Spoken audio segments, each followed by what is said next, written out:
Good evening and welcome to Tucker Carlson Tonight. Well, it looks like you're going to get a hot war with Russia and China, whether you want one or not. Yesterday morning, an American Reaper drone went down over the Black Sea. We still do not know exactly what happened. We're not going to lie to you. We don't know, and we don't expect to find out anytime soon, if ever. The Biden administration says it knows. It says the unmanned drone was harassed and damaged by 2 Russian fighter jets over international waters. That's all we have. We're going to have to take their word for it. Everybody else seems to be.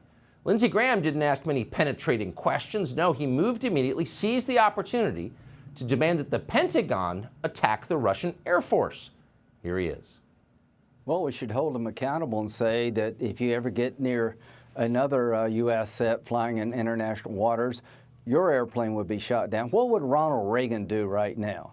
He would start shooting Russian planes down if they were threatening our assets. What would Ronald Reagan do? Ooh, good question, Senator Graham. Ronald Reagan's 2-term presidency was notable for the fact that he did not declare war on the Russian Air Force, and therefore the United States did not go to war with Russia. And millions of lives were saved as a result. That's not a small thing. Put one in the Reagan win column there. Another president they told you was a crazed warmonger who actually kept us out of war, but won the Cold War anyway. And how did Reagan do that? Well, simple. He kept the American economy strong. Do you remember that? Seems like a long time ago. It's pretty much the opposite of the approach being pushed right now by Lindsey Graham and his friends in the War Party. Their plan is to ignore our borders in the United States, but to defend Ukraine's. They're even funding the Ukrainian pension system, not kidding, as our own American banks collapse. What would Ronald Reagan do? He'd probably vomit if he saw it. We're glad Ronald Reagan is not here to watch Lindsey Graham invoke his name to justify anti-American stupidity. What about Lindsey Graham's plans, the plans of almost every Republican senator in the U.S. Senate and all the Democrats? How would they help the United States? Well, they never answer that question because they couldn't be less interested. So back in the modern era where the rest of us live, you got to wonder what exactly is going on here. So Lindsey Graham is telling us we have to attack the Russian Air Force. Why now? Well, let's see.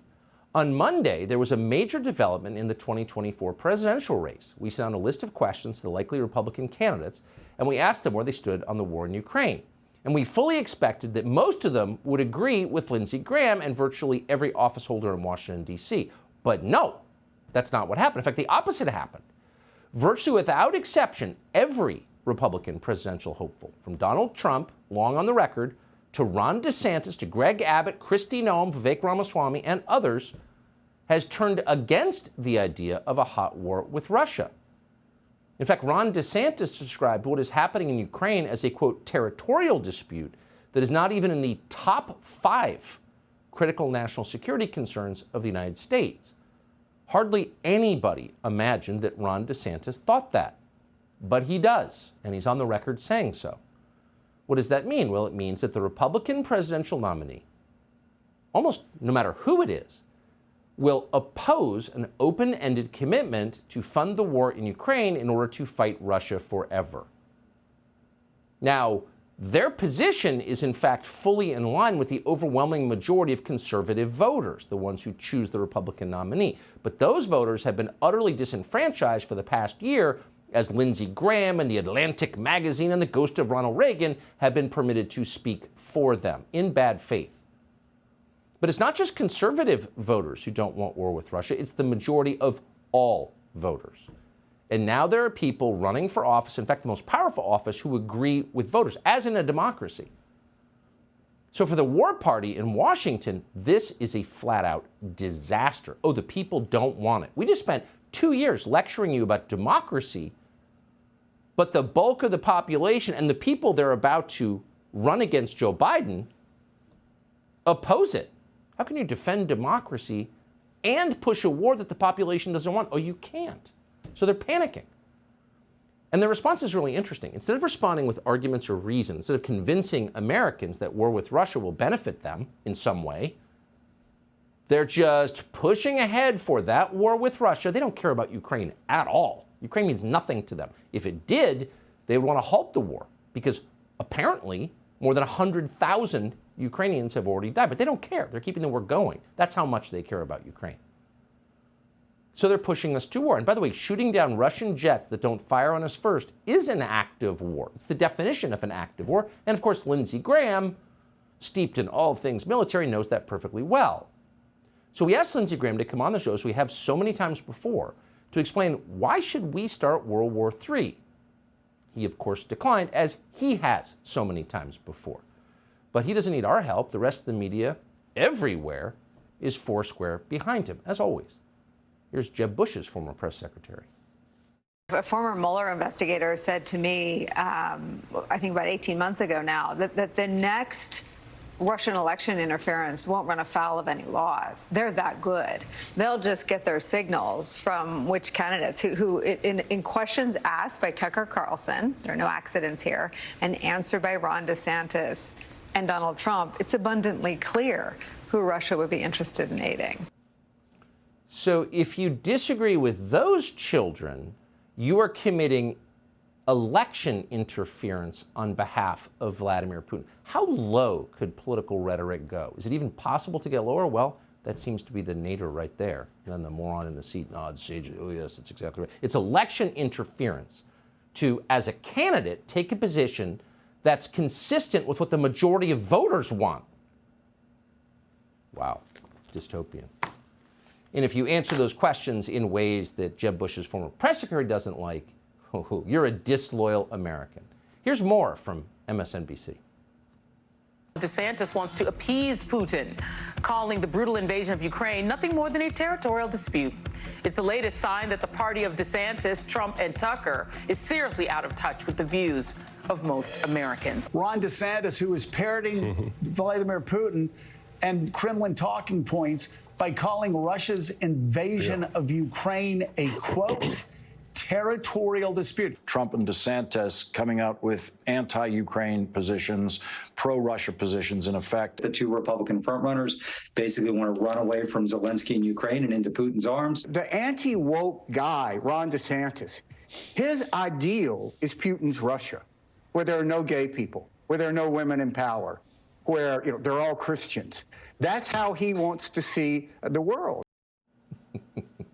So you just wind up in this world where you get moral lectures from former political consultants like Stuart Stevens, not well situated for moral lectures, because you don't want the Third World War, because you have children or grandchildren, because your own country is in deep trouble, your economy's falling apart, so you're not all in on World War III against Russia and China, and you get a moral lecture from these people? Right, okay. It's like getting a moral lecture from the banks.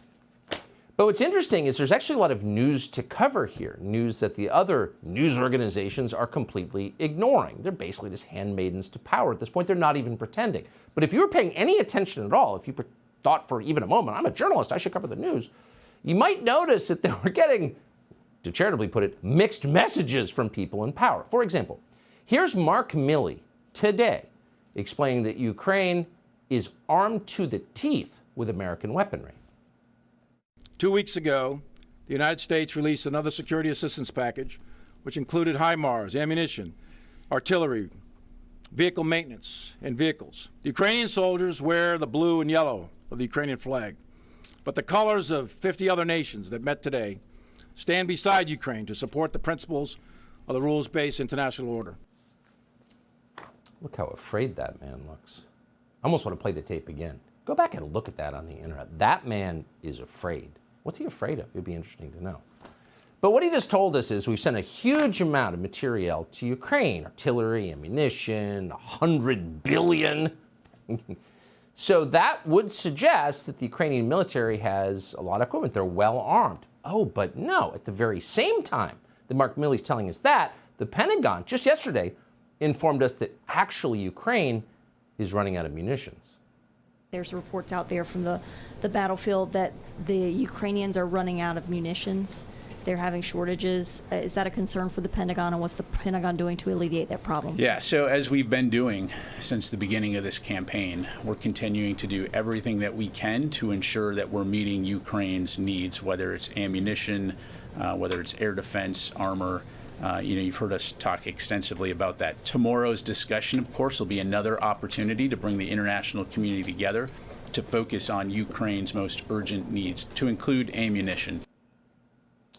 Okay. So leaving aside the fact, the dead certain fact that the U.S. military probably should have enough of its own ammunition, now they're all invoking Ronald Reagan. Remember, peace through superior firepower? Weakness invites aggression. Speaking of weakness, the U.S. military increasingly is weak. And part of the reason, there are a number of reasons, but one of them is we're sending all the stuff to Ukraine. So there's the military question that no one seems to have answered. But there's also an economic question. Where's all the money going? So we've spent more than Russia's typical annual military budget in Ukraine, and yet the Ukrainian military is out of ammunition again? Okay, that might be a question for Zelenskyy. Where's all the money going? You're on the phone with BlackRock all day. Where's all the money going? People are getting very rich. You can't have an audit, because if you want an audit of where your money is going into the most corrupt country in Europe, you're a tool of Putin. The media, by the way, isn't mad about the fact our money appears to be disappearing into this sinkhole of corruption called Ukraine, or being used to close Christian churches. No, they're mad because the House Speaker, Kevin McCarthy, hasn't rushed to kiss the ring of Zelenskyy. Watch. President Volodymyr Zelenskyy makes an offer to the U.S. House Speaker that Kevin McCarthy is refusing. Look at Kyiv, for example. He was invited to Kyiv by Zelenskyy. Any other Speaker of the House would have obviously gone there to show solidarity with our ally. This is all completely Kevin McCarthy kind of pandering to the extreme wing of his party. What is your reaction to Kevin McCarthy refusing President Zelensky's invitation to come to Ukraine or discuss with him directly aid to Ukraine? I don't know what kind of single-celled creature Kevin McCarthy is more like. It's an amoeba or it's a paramecium. He is letting down the United States. I understand Kevin McCarthy, again, is playing to his isolationist America first, which is actually not America first. It's actually America last on the world stage. Wow, these people are going to have a lot to answer for at some point, hopefully soon. But imagine how degrading the scenario you just witnessed is. They're hectoring the Speaker of the House. And by the way, we would defend, if the roles were reversed, a Democrat Speaker of the House on these same grounds, because they're American grounds, not partisan grounds. But here you have these people, these hair hats on television, scolding the American Speaker of the House because he won't suck up to a corrupt foreign leader who's demanding that you send your children to a war in a country you can't find on a map. Zelensky's on television almost every day demanding that you send your children to war, really, where they could die. Now, typically, people who demand that you put your children in a position where they could die, not your allies, exactly. No, they're your enemies. Yeah. You must kiss his ring because he's a religious figure now, right? But as they were yapping about all of that, they missed, well, some other things that were going on in the United States. Like, for example, the collapse of our economy. The second and third biggest bank failures in the history of this country just took place. Now, the venerable Credit Suisse is down 97% from its all-time high. It's trading for about 2 Swiss francs. You worried about that? Yeah, probably. You should be. Your leaders aren't worried at all. The media don't care at all. Instead, they're telling you that you're a traitor to your country if you don't want a third world war. And they're panicked, of course, just like Milley was panicked in that tape. They're afraid. Why are they afraid? Because they know the public is not on their side. But the second we actually go to war with Russia, they will use that as a pretext to crush all dissent. There is no dissent allowed in wartime. And that's what this is really about, in addition to their personal enrichment.